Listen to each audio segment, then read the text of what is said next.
ఉమ్మడి నెల్లూరు జిల్లా రాజకీయాల్లో తమదైన బ్రాండ్ ఉన్న నేతల్లో ప్రస్తుత నెల్లూరు రూరల్ ఎమ్మెల్యే కోటంరెడ్డి శ్రీధర్ రెడ్డి ఒకరు. కోటంరెడ్డి శ్రీధర్ రెడ్డి ఈ పేరు చెప్పగానే టీడీపీ అధికారంలోకి రావడానికి తొలిమెట్టు ఆయనే అని రాజకీయ విశ్లేషకులు చెప్తుంటారు.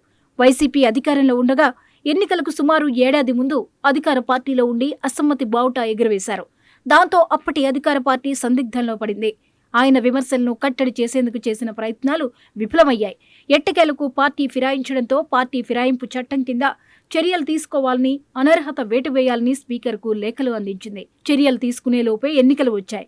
ఆయన తెలుగుదేశం పార్టీ నుంచి పోటీ చేసి విజయ ఢంకా మోగించి హ్యాట్రిక్ ఎమ్మెల్యే అయ్యారు. సంచలన రాజకీయాలకు కేరాఫ్ గా నిలుస్తుంటారు టీడీపీ ఎమ్మెల్యే కోటంరెడ్డి శ్రీధర్ రెడ్డి. ప్రజాభిమానంతో వరుసగా 3 సార్లు రూరల్ నియోజకవర్గం నుంచి పోటీ చేసి హ్యాట్రిక్ ఎమ్మెల్యేగా గెలిచి తిరుగులేని లీడర్గా ఎదిగారు. టీడీపీ అధికారంలోకి వచ్చేందుకు తన వంతు కృషి చేసి మంత్రి పదవి ఆశించి భంగపడ్డారు. అయితే ఎమ్మెల్యే కోటంరెడ్డి హ్యాట్రిక్ విజయాల వెనుక తన తమ్ముడు కోటంరెడ్డి గిరిధర్ రెడ్డి పాత్ర ఎంతో కీలకమట. ఇదే విషయాన్ని ఎమ్మెల్యే కోటంరెడ్డి స్వయంగా పలు సందర్భాల్లో బహిరంగంగానే చెప్పారు.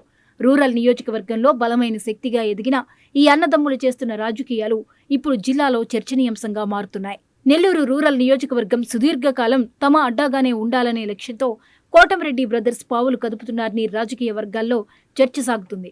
అందుకు తగ్గట్టుగానే పక్కా ప్లాన్తో కోటంరెడ్డి బ్రదర్స్ కూడా అడుగులు వేస్తున్నారు. ఇప్పటికే ఈ నియోజకవర్గం నుంచి కోటంరెడ్డి శ్రీధర్ రెడ్డి వరుసగా 3 సార్లు ఎమ్మెల్యేగా గెలవగా ఈసారి వచ్చే ఎన్నికల్లో తన తమ్ముడు కోటంరెడ్డి గిరిధర్ రెడ్డిని నిలబెట్టేందుకు తన రాజకీయ వారసుడిగా తెరమీదకు తీసుకొచ్చారు. ఎమ్మెల్యే కోటంరెడ్డి తనను ఆదరించినట్లే తన తమ్ముడు గిరిధర్ రెడ్డిని కూడా ఆదరించాలని నియోజకవర్గ ప్రజలను ఎమ్మెల్యే కోటంరెడ్డి కోరుతున్నారట. రేపు నియోజకవర్గాల పునర్విభజనలో కొత్త సెగ్మెంట్లు ఏర్పడతాయి కాబట్టి వచ్చే ఎన్నికల్లో అన్నదమ్ములిద్దరూ పోటీ చేసే ఆలోచనలో ఉన్నారట.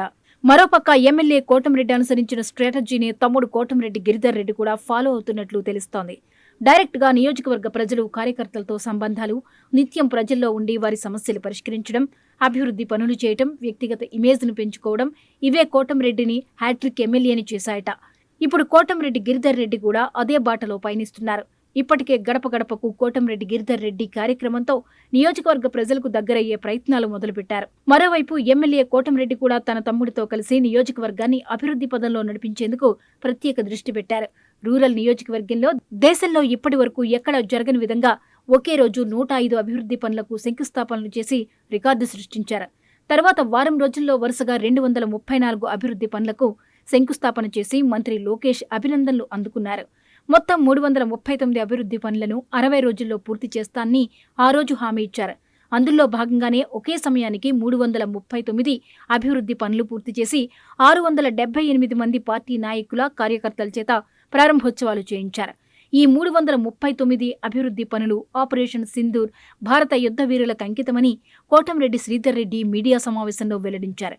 చెప్పిన మాటకు కట్టుబడి 5 రోజుల ముందే 339 చోట్ల ప్రజల సాక్షిగా 678 మంది పార్టీ నాయకుల, కార్యకర్తల చేత ప్రారంభోత్సవ మహోత్సవాన్ని చేపట్టి ప్రజల మన్ననలు అందుకుంటున్నారు. ఇలా ఒకవైపు 100 కోట్ల రూపాయల అభివృద్ధి పనులు చేయిస్తూ మరోవైపు నియోజకవర్గంలో తెలుగుదేశం పార్టీని మరింత పటిష్టపరుస్తూ కోటంరెడ్డి బ్రదర్స్ తమ బ్రాండ్ ఇమేజ్ని పెంచుకునే పనిలో పడ్డారు. నిత్యం ప్రజల్లో ఉండడమే లక్ష్యంగా పెట్టుకుని దాన్నే ఎన్నికల్లో అస్త్రంగా వాడుకుంటూ తిరుగులేని శక్తిగా ఎదిగే ప్రయత్నం చేస్తున్నారు. 5 ఏళ్లకొకసారి వచ్చే ఎన్నికలకు కష్టపడినట్టు కాకుండా ప్రతిరోజు ఎన్నికలన్నట్టు కోటంరెడ్డి బ్రదర్స్ కష్టపడుతూ ఎన్నికలకు 4 ఏళ్ల ముందు నుంచే ప్లాట్ఫామ్ సిద్ధం చేసుకుంటుండటంతో కోటంరెడ్డి బ్రదర్స్ కు వ్యతిరేకంగా పోరాడాలన్నా, రాజకీయంగా ఎదుర్కోవాలన్నా ప్రత్యర్థి పార్టీలకు అంత ఈజీ కాదన్న అభిప్రాయం రాజకీయ వర్గాల్లో వ్యక్తమవుతోందట. అయితే తెలుగుదేశం పార్టీ అధికారంలోకి వచ్చాక నెల్లూరు రూరల్ ఎమ్మెల్యే కోటంరెడ్డి శ్రీధర్ రెడ్డిని మంత్రి పదవి వరిస్తుందని ఆయన అనుచరులు ఆశించారు. అయితే ఆ పార్టీ నుంచి జిల్లాకు చెందిన పొంగూరు నారాయణ, ఆనం రామనారాయణ రెడ్డిలను మంత్రి పదవులు వరించాయి. దాంతో కోటంరెడ్డి శ్రీధర్ రెడ్డి మంత్రి కావాలన్న కల నెరవేరలేదు. వైసీపీ అధికారంలో ఉన్నప్పుడు చేసిన విధంగా క్యాబినెట్ను పునర్వ్యవస్థీకరిస్తే కోటంరెడ్డి శ్రీధర్ రెడ్డికి మంత్రి పదవి ఖాయమని ఆయన అనుచరులు ధీమా వ్యక్తం చేస్తున్నారు.